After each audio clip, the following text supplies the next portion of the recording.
में जाइए, उसके बाद वहाँ पे बटरफ्लाई स्टडी लिखिए और उसको सर्च करिए। अब देखिए इस तरह का आपको दिखाई देगा और यहाँ पे जाके आप उसको सब्सक्राइब करिए, बेल आइकन दबाइए, इससे आपको नोटिफिकेशन मिलता रहेगा। और इसके बाद ये देखिए बटरफ्लाई स्टडी का चैनल आपके सामने खुल गया है। इसमें बहुत सारे वीडियोस आपको दिखाई देंगी। यहाँ से देखिए इसमें हर विषय के, अब यहाँ पे देखिए वीडियोस हैं, बहुत सारे वीडियोस आपको दिखाई देंगे अलग अलग सब्जेक्ट के। और अब यहाँ पे देखिए प्ले लिस्ट है। प्ले लिस्ट में आप कैटेगरी वाइज वीडियोस को देख सकते हैं कि 7वीं का वीडियो चाहिए, हिंदी का चाहिए, किस विषय का चाहिए, आपको यहाँ से सब वीडियो मिलेगा। तो आपको जो परेशानी होती है कि हम कहाँ से वीडियो निकालें, यहाँ से आपको सब वीडियो मिलेगा।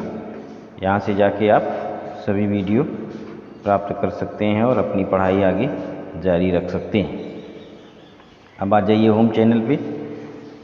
होम चैनल पे आएंगे, उसी में नीचे देखिए एक हमारा अनमोल बोल चैनल है और उसे भी सब्सक्राइब कीजिए। और इस प्रकार से आप इसमें भी जो विभिन्न प्रकार की वीडियो हैं उसको सर्च कर सकते हैं।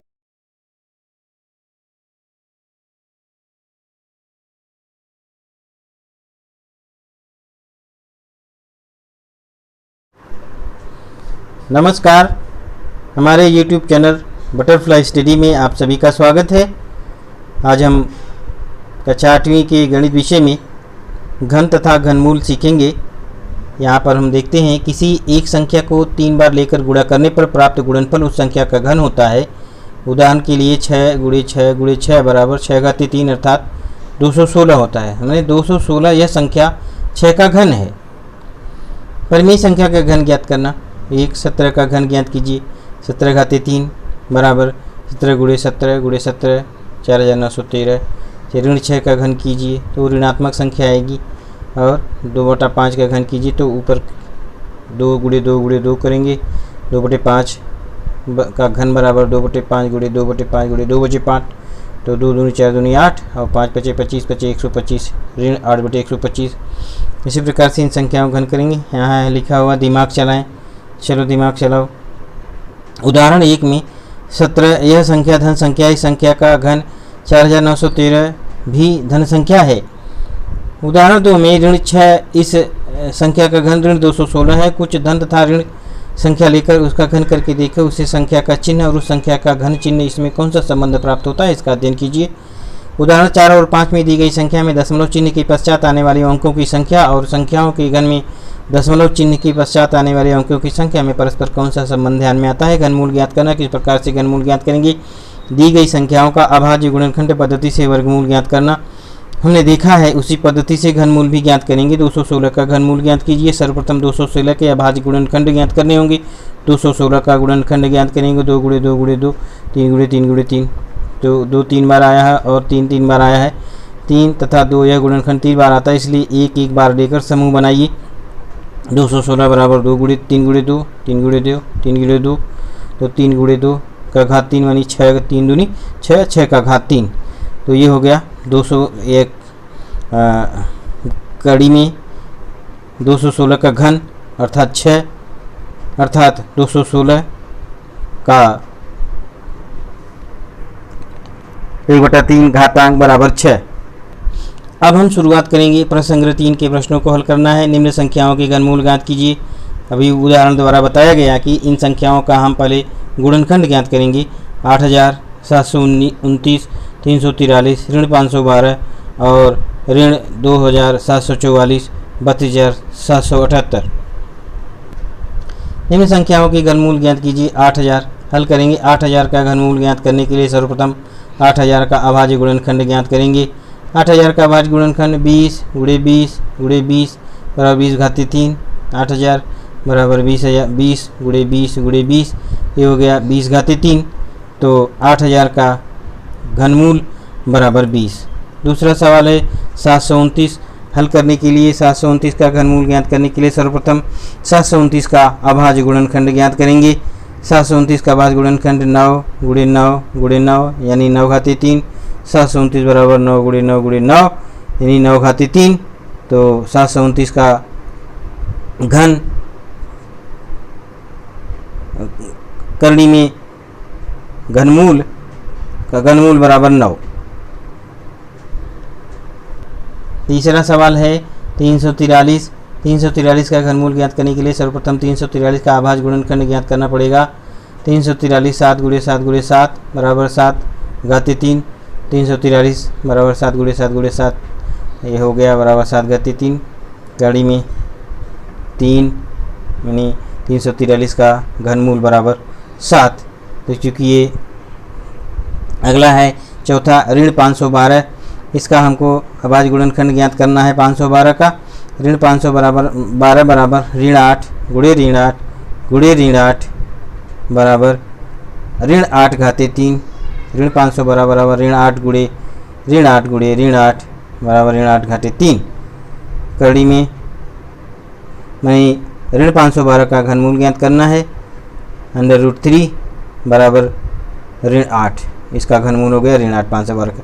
उसी प्रकार से ऋण 2744 का घनमूल ज्ञात करना है। तो 2744 का गुणनखंड 2 × 2 × 2 × 2 7 × 7 7 ऐसा करेंगे तो इन दोनों संख्याओं को एक एक बार अगर ले लेंगे, इसे इसके साथ इसको ले लिया, इसके साथ इसको ले लिया और इसके साथ ऐसे ले, तो 3 जोड़ी बन गई 2 × 7 2 × 7 2 × 7। तो 2 × 7 करते हैं तो कितना हो जाता है 14 हो जाता है। क्योंकि ऋणात्मक संख्याएं हैं तो सभी यहाँ ऋणात्मक संख्याएं 3 बार आएंगी। तो ऋण 14 गुणे ऋण 14 गुणे ऋण 14 अर्थात ऋण 14 घातीय 3 अंडर रूट कड़ी में √3 माइनस 2744 इसका घनमूल होगा ऋण 14 घातीय 3।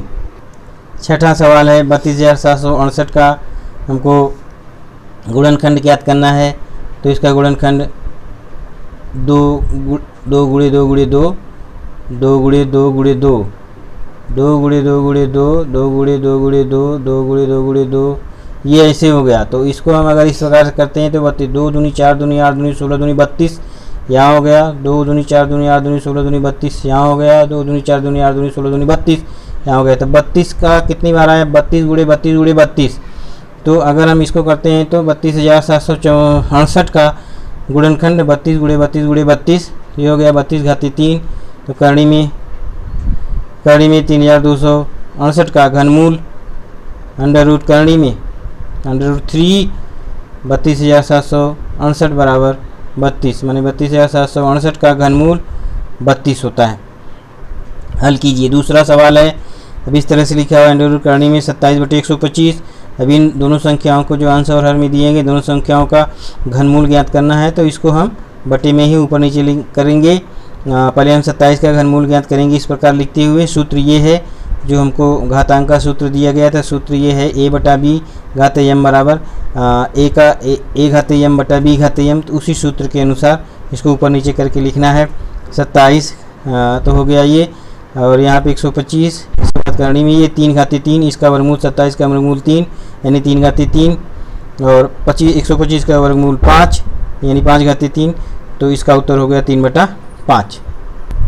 दूसरा सवाल है करणी में 16/54 का घनमूल ज्ञात करना है। इसको फिर उसी सूत्र के अनुसार ऊपर और नीचे इन संख्याओं को अलग करेंगे। ऊपर की संख्याओं का घनमूल निकालना है और नीचे की संख्या को। तो 16 का घनमूल दशमलव में प्राप्त होता है और 54 का घनमूल भी दशमलव में प्राप्त होता है। इसके लिए हम इन संख्याओं को अगर किसी एक सामान्य संख्या से कटती हैं दोनों संख्याएं तो हम उसको छोटा कर लेंगे।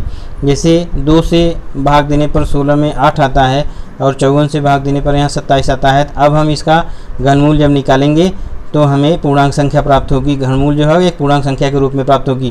तो ये हो गया 8 का घनमूल हो जाएगा 2 और 27 का घनमूल हो जाएगा 3। तो यहाँ पर 27 का घनमूल 2 तो यहाँ पर करणी में 3 का यानी 2 घाते 3 और करणी में 3 यानी 3 का घनमूल ये हो गया 3 घाते 3। तो उत्तर हो जाएगा 2/3। तीसरा प्रश्न है यदि करणी में 3 719 बराबर 29 बराबर 9 हो यानी 729 का अगर घनमूल 9 हो तब 0.000729 का घनमूल कितना होगा बराबर कितना होगा। तो यहाँ पे चूँकि दो संख्या 1 2 3 4 5 6 एक नियम कहता है तो इसको हमने इतना इस संख्या के अनुसार इसको डिवाइड कर दिया और इसको जब भाग देते हैं तो ये इसका जब घनमूल हम निकालते हैं इन संख्याओं का, इसका घनमूल 9 हो गया और इस संख्या का घनमूल 100 हो गया, तो अगर 9 इसमें भाग देंगे तो कितना हो जाएगा ये, उसके हिसाब से यहाँ पर ये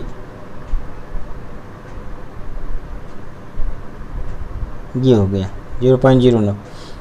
दूसरा एक है कि इसको हम दशमलव के बाद कितनी संख्या है उसको गिन लेंगे, 1 2 3 4 5 6 है, और यहाँ कितना है कड़ी की में कितना दिया हुआ है 3 है, तो 6 में 3 का भाग देंगे, 6 3 दूनी 6 2 आ गया। तो जो संख्या हमको प्राप्त हुई है वो दशमलव भी हम पीछे से यहाँ से ये जो संख्या हमको मिलेगी यहाँ से 2 अंक पर, यहाँ 2 आया ना, तो इधर से 2 अंक पर हम दशमलव का चिन्ह लगाएंगे, तो इधर 1 9 है और यहाँ 0 लगा के यहाँ कर देंगे, तो इसका ये उत्तर हो जाएगा कि इसका ये मान होगा इस प्रकार से। हाँ, तो इसका मान जब यहाँ पे दशमलव लगा देंगे 2 अंक पे दशमलव लग जाएगा, क्योंकि ये मैं सूत्र बताया, अगर यहाँ 2 रहता, वर्गमूल ज्ञात करना रहता तो हम यहाँ पे 2 का भाग देते, तो यहाँ 4 अंक पे दशमलव लगता, लेकिन जब यहाँ 3 का भाग दिए तो यहाँ पे 2 पर 3 दूनी 6, तो 2 अंक पे लगेगा, तो 2 अंक पे हमने यहाँ पर भाग देने में इतना आता है, और 729 का वर्गमूल 9 होता है। और अब यहाँ पे दशमलव के बाद कितनी संख्याएँ हैं, तो यहाँ पे 2 अंक के बाद 9 के 2 अंक यहाँ से लेके 2 अंक पर दशमलव लगा देंगे, तो इसका मान 0.09 होगा। इस प्रकार से हमारा इस प्रश्न संग्रह क्रमांक 3.3 का ये भाग समाप्त होता है। धन्यवाद।